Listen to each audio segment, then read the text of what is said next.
بسم اللہ الرحمن الرحیم۔ فتنہ شکیل بن حنیف اور جھوٹے مسیحیت و مہدویت کی حقیقت۔ قسط نمبر 2، اسرار احمد قاسمی، مسجد ہاجرہ ممرہ۔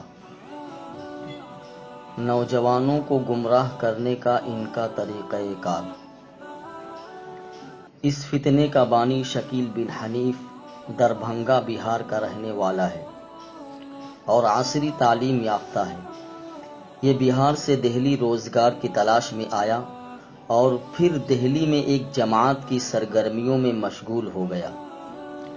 یہ چونکہ عہدہ اور منصب کا حریص تھا، اس لیے اسی وقت سے اپنا ایک حلقہ بناتا رہا، اور جب کچھ لوگ اس کے فریب میں آ گئے تو اس نے مہدی ہونے کا دعویٰ کیا۔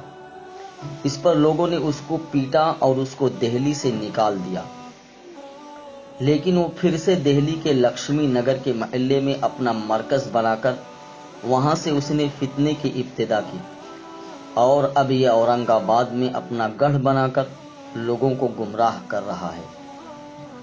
نوجوانوں کو گمراہ کرنے کے لیے شروع میں یہ کہتے ہیں کہ ہم علامات قیامت کو سائنس کے ذریعے بتائیں گے، اور اس طرح جب نوجوان ان کی بات سننے پر آمادہ ہو جاتے ہیں تو شروع میں علامات قیامت کو اپنے تیار کردہ طریقے سے سمجھاتے ہیں، اور ان علامات اور نشانیوں کو جدید ایجادات پر اس طرح فٹ کرتے ہیں کہ علامات قیامت سے متعلق نبی صلی اللہ علیہ وسلم کی پیشین گوئیاں، مثلا ظہور مہدی، خروج دجال اور نزول عیسیٰ علیہ السلام کا اصل مفہوم بگڑ جاتا ہے، اور اس موضوع کی صاف اور واضح احادیث میں کھینچ تان کر کے، تعویل کر کے وہ ان کو اپنے مطلب کے لیے استعمال کرنے کی کوشش کرتے ہیں۔ مثلا کہتے ہیں کہ امریکہ اور فرانس یہ دونوں ملک دجال ہیں۔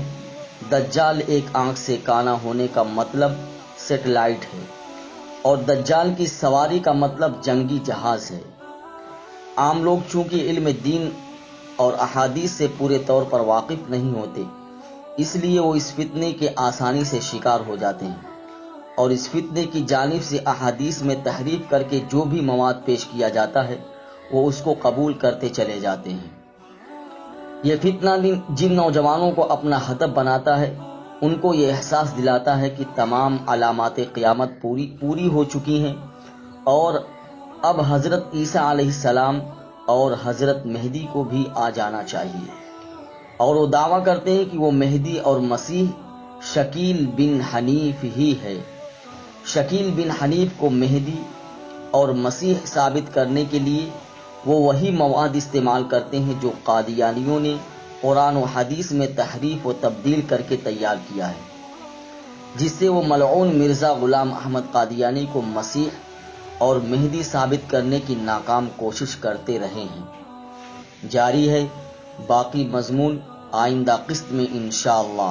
وآخر دعوانا الحمد للہ رب العالمین۔